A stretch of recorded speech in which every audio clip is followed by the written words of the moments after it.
Hello, Internet. It is I, Malik Aaron. Welcome back to my holiday 2019 box office predictions. And today we're going to be talking about Doctor Sleep, the sequel to the 1980 Stanley Kubrick classic, The Shining.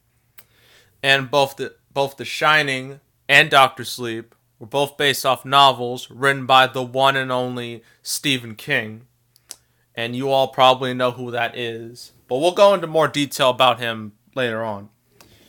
So we're gonna talk about the pros and cons for this movie's box office. So let's get right to it. Pros.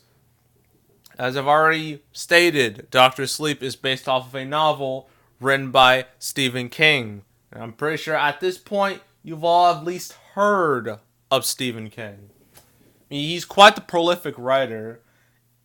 And although his movie adaptations, they really, it's a real roller coaster when it comes to quality.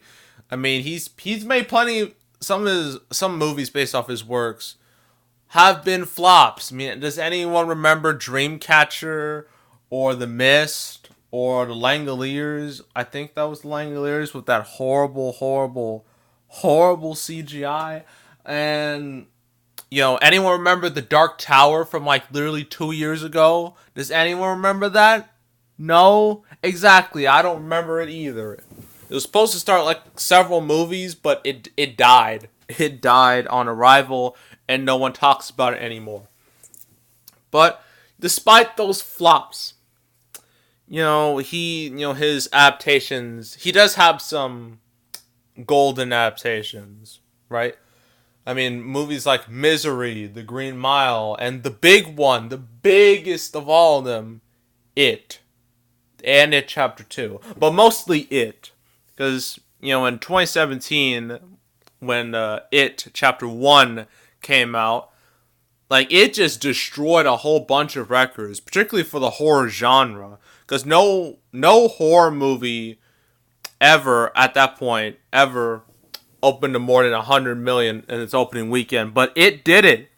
It opened to 123 million in September, which is insane. And the sequel, although it underperformed a bit, it still did very strong for a horror movie. And even Pet Sematary, the Pet Sematary remake earlier this year, it didn't do amazing numbers, but it still did pretty solid.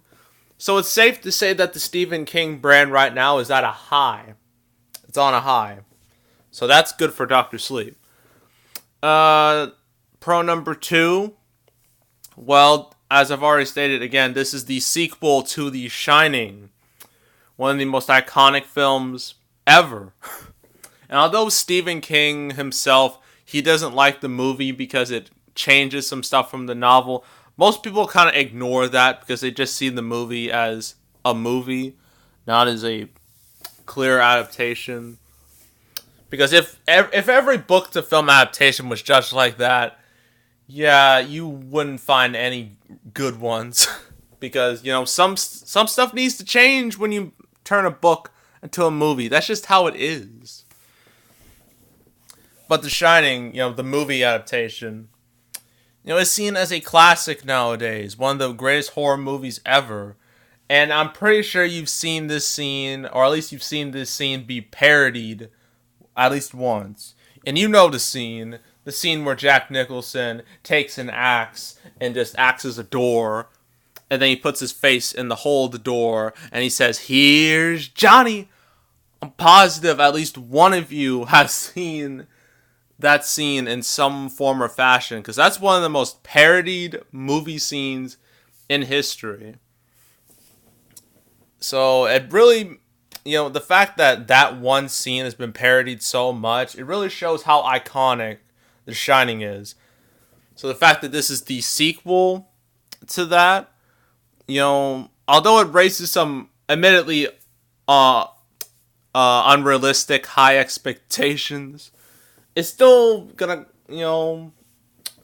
how do I say it? It's still gonna generate some hype because of the brand name recognition. And the third pro, Well, there's no real horror movies, or at least horror-ish movies out right now. So at least it has the market to itself. I mean, what does it have to face? Countdown? What? That's it? Yeah, no, nobody cares about Countdown. Nobody saw Countdown, and I'm glad nobody did. So it has no real competition to deal with, at least right now. So that's all the pros. Cons.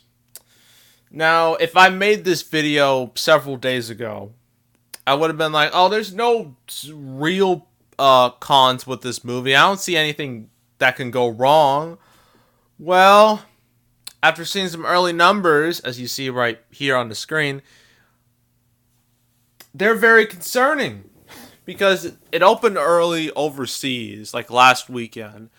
It did quite poor in some markets, only making like $5 million, so that's not good.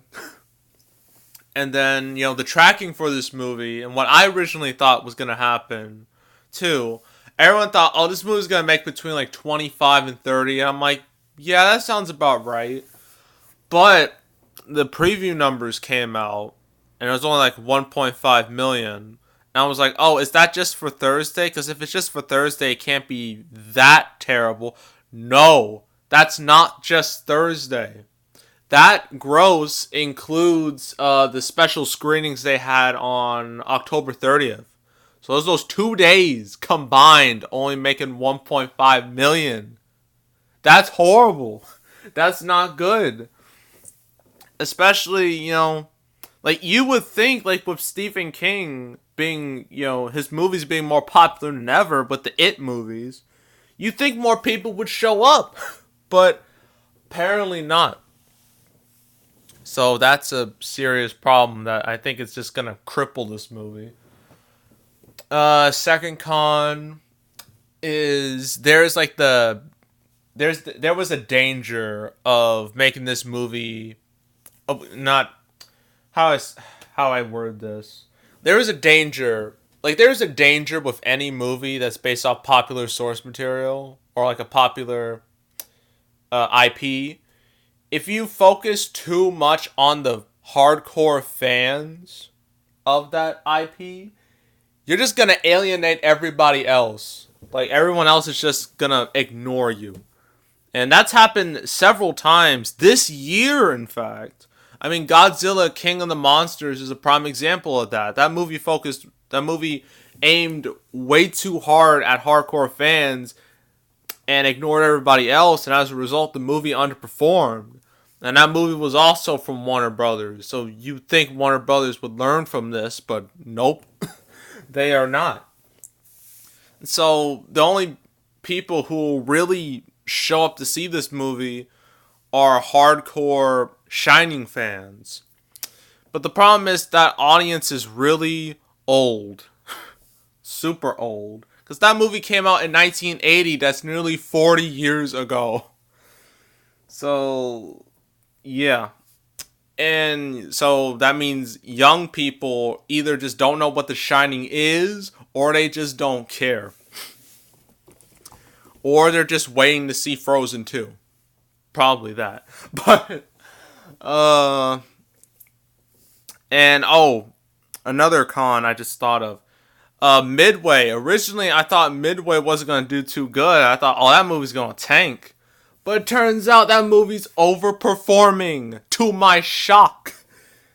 Because it's aiming more towards older audiences, just like the Dr. Sleep. And the thing is, Midway, as cheesy as that movie looks, it's done a much better job, appealing to that older audience than Dr. Sleep. I'm sorry, that's just, how it is right now.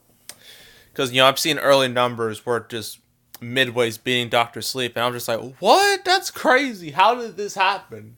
And I realized, Midway, actually, you know what? I'll get into more detail about Midway when I do a video about it, but let's just say it had a more effective marketing campaign, for its target audience. And another con, I know this is going to break some hearts. I know it will, but let's face some facts. You gotta face some facts. You gotta face some truth. Ian, can't say his name right. Ian McGregor, right? I know he has his fans, and this is gonna be a brutal truth, but it's still the truth. Ian McGregor, oh God, he's not a movie star. He's not a draw. That's just me being honest with you. I mean, sure, he was Obi-Wan in the prequels. Sure, he was the only redeemable quality of the prequels. The only consistently good thing about that whole trilogy.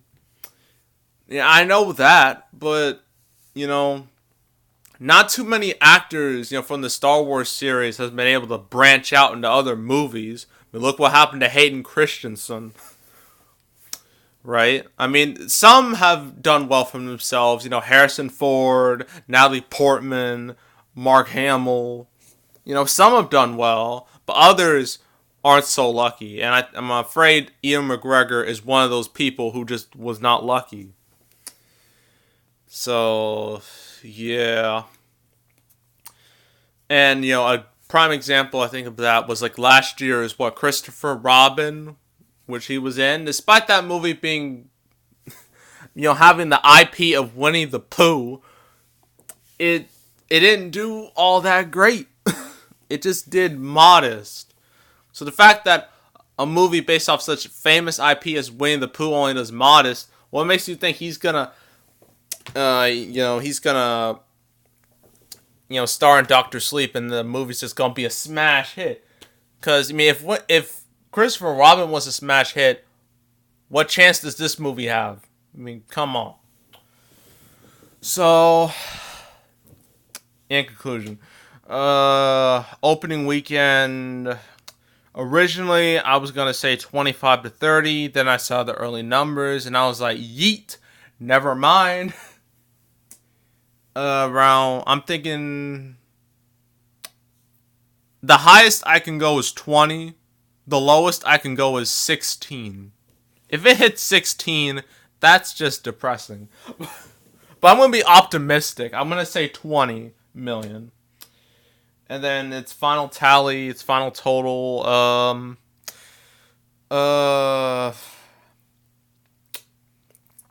probably 50-ish million, 50, 60 million, because I feel like this is going to be one of those movies where audiences are not going to respond very well to it. Not only that, but the schedule, the holiday schedule is ruthless. It is brutal. It is unrelenting. Because you're going to have like 2 to 3 to 4 movies a week for the rest of the year. So, Dr. Sleep's not going to have much room to breathe. So that's another problem. So yeah, that was Dr. Sleep. Next, what do we got next?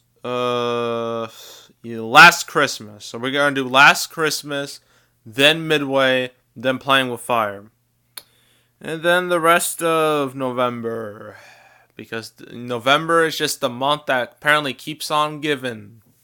Even though a majority of these movies I do not care about at all, but I gotta talk about them regardless, because this is what I decided to do. So yeah, that is all. Make sure to subscribe, like this video, leave a comment. Want to go check out my past predictions. I have my fall 2019 predictions, summer 2019 predictions, blockbuster and non-blockbuster. Currently doing holiday 2019 predictions. I have a playlist of that.